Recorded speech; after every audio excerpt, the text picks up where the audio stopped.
جنگی قیدی نہیں ہے. انشاءاللہ پاکستان کے عوام بھیڑ بکریاں نہیں ہیں.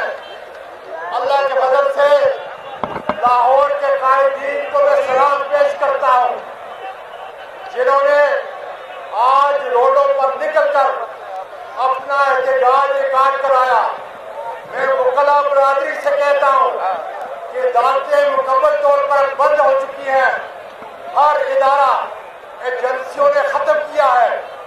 اس لیے میں نے کہا تھا جب تک ہماری عسکری قیادت اور عسکری سارے ادارے قانون کے تابع نہیں ہوتے اس وقت تک پاکستان آزاد نہیں ہو سکتا.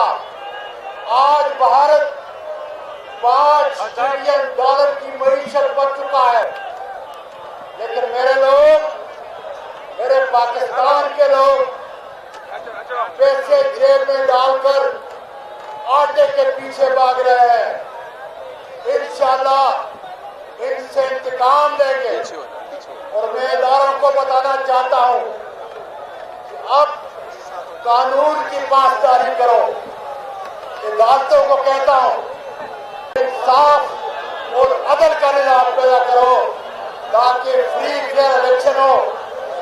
محسن نقوی ایک ڈکیت ہے، ایک کرمنل ہے، اور انشاءاللہ تعالی شیشہ پلائی دیوار کی طرح جس طرح آج لاہور کی قیادت نکلی ہے سلام پیش کرتا ہوں.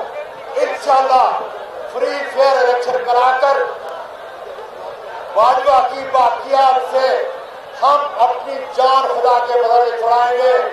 عمران خان کی قیادت کے اندر پاکستان متحد ہے اور انشاءاللہ اس جمہوریت کو حقیقی آزادی میں بدلیں گے. خدا کے آزم سوادی کا راستہ ہمارا راستہ، آزم سوادی کا راستہ